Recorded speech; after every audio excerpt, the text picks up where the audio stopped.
dengan saya tidak berani jenderal. Buat apa jenderal? Saya tidak berani. Berkali-kali dia ngomong seperti itu. Namun ya. Jawaban AKBP Dodi Prawiranegara diperintah Irjen Teddy Minahasa. Saat itu AKBP Dodi diperintahkan Irjen Teddy Minahasa untuk menyisihkan barang bukti sabu sebanyak 10 kg. Tolong dipisahkan seperempat untuk bonus buat anggota. Katanya begitu. Itu ujar Pak Teddy ya. Mantan Kapolres Bukit Tinggi ini sempat menolak, namun akhirnya mengiyakan perintah itu karena selalu mendapat desakan dari Teddy Minahasa. Kuasa hukum AKBP Dodi Prawiranegara, Adril Purba, dikutip dari Tribun News, Senin 24 Oktober 2022 mengatakan, semua keterangan itu didapati usai mendampingi kliennya dalam proses penjelasan di berita acara pemeriksaan penyidik Direktorat Narkoba Polda Metro Jaya.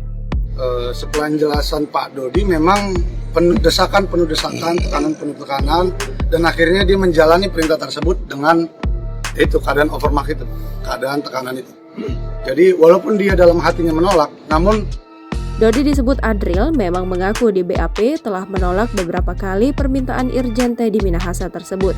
Sebelumnya diberitakan, Adril Purba, kuasa hukum AKBP Dodi Prawiranegara, salah satu tersangka penyalahgunaan narkoba yang menjerat Irjen Teddy Minahasa, menyebut sebanyak 1 kg narkoba sudah laku terjual.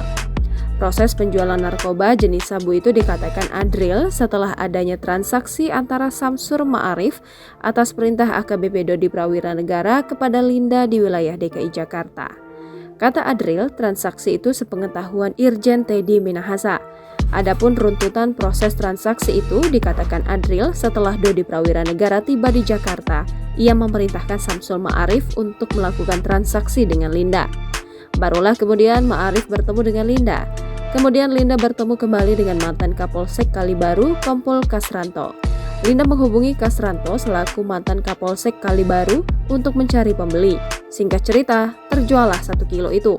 Dalam kasus ini, Adril mengatakan dirinya saat ini mengaku menjadi kuasa hukum dari ketiga orang terkait kasus penyalahgunaan narkoba Irjen Teddy Minahasa ini.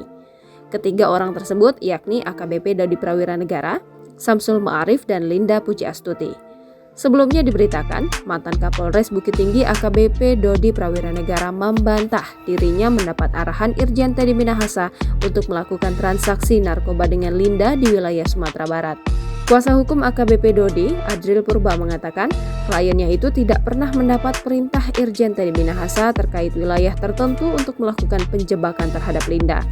Dan saya sudah konfirmasi juga kepada Bu Ibu Linda bahwa apakah beliau pernah mengedarkan. Namun beliau bilang dia tidak pernah mengedarkan sama sekali sampai hari ini.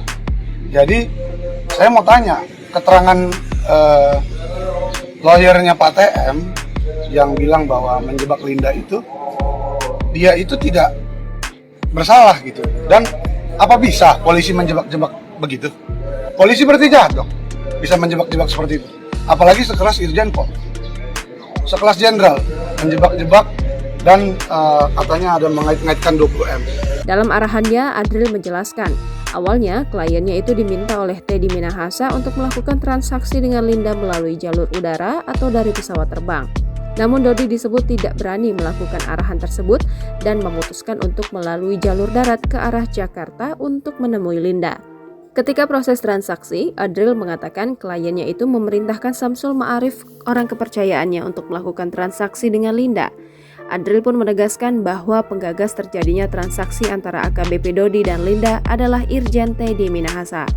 Lanjutnya, selama ada di Jakarta, Dodi disebut Adril selalu didesak Teddy Minahasa untuk merespon pesan dari Linda. Beberapa kali, kata Adril, Dodi mendapat desakan seperti itu dari Irjen Teddy Minahasa. Hal itu diduga agar proses transaksi dengan Linda bisa cepat dilaksanakan.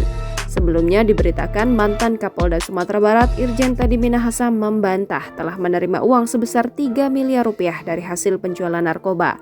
Kuasa hukum Teddy Minahasa, Henry Yosodiningrat, Selasa 18 Oktober 2022 mengatakan kliennya itu bahkan berani bersumpah bahwa tidak menerima uang penjualan barang bukti tersebut. Jangan lupa subscribe, share, komen, dan like ya!